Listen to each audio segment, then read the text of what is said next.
In the middle of the Revolutionary War, while generals and soldiers fought in battle face to face, one man, born into slavery, risked everything in secret.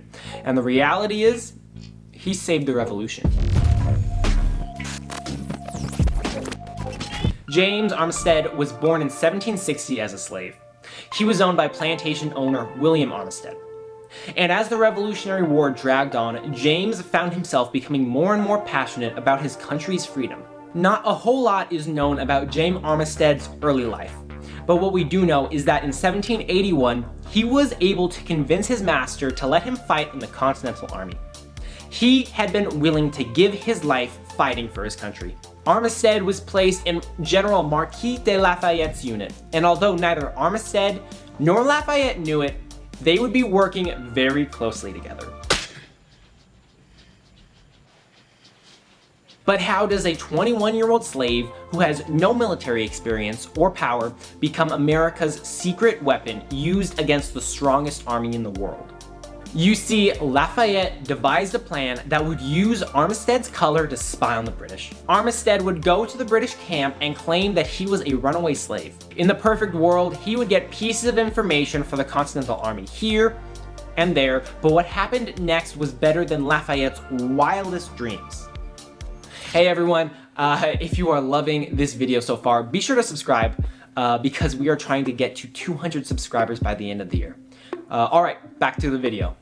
The British accepted James and quickly began to trust him, probably a little too much. He had access to General Cornwallis's headquarters. General Cornwallis was one of the top-ranking British generals in the New World. Due to the color of Armistead's skin, he was thought to be basically wallpaper. Most British officers assumed that he was either loyal or should be ignored. Because of that, he was able to hear plans and strategies in a way a white spy would not have been able to. General Cornwallis actually tasked Armistead to spy on Lafayette, and as a double agent, Armistead was able to provide critical intel to Lafayette while also giving false information to the British. He was allowed to come and go as he pleased, and no one asked any questions because of how trusted he was. The British assigned him briefly to work under American trader General Benedict Arnold. By this point, Benedict Arnold had already betrayed his country and was commanding a British company.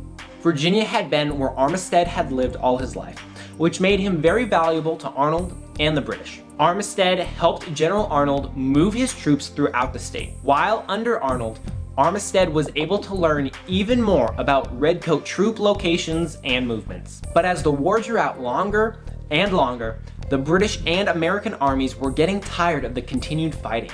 The British held a few key locations on the coast, but overall, most of the Redcoats just wanted to go home. America was looking for a major win though. General Washington had his sights set on Yorktown. It was an optimal target for many reasons. The French Navy would be able to help attack the coastal town, and General Cornwallis and his troops were stationed there. While Washington was considering the attack during the summer of 1781, he requested that Lafayette find any available intel on General Cornwallis' strategies and personnel. After Armistead responded, it was only a matter of time until Cornwallis' clock ran out. Armistead had found out that reinforcements were heading towards General Cornwallis in Yorktown. Washington knew that if they could block the transportation of those reinforcements, then Yorktown could easily be taken. The fresh British troops were coming from New York City and they were going to be traveling by sea. Washington communicated with the French Navy to blockade Yorktown, ensuring that Cornwallis would be left to fend for himself. During the Battle of Yorktown, the Redcoats played right into the Americans' hands. The shipment of reinforcements was forced to return to New York and Cornwallis was stranded.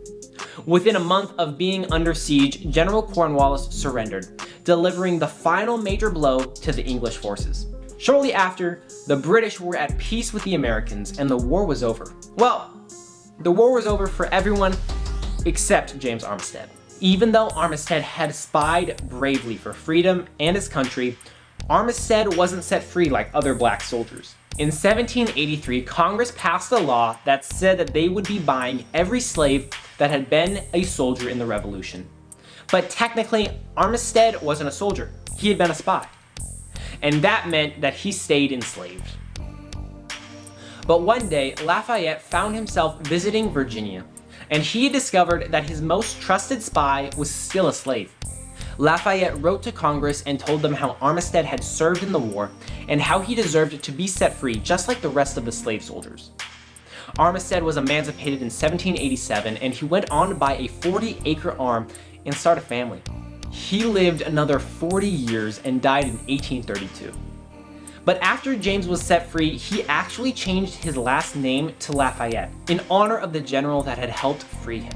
But just a few years later, America was faced with a law that marginalized half of the nation. That's the story I'll uncover in the next video. Click here so you don't miss it.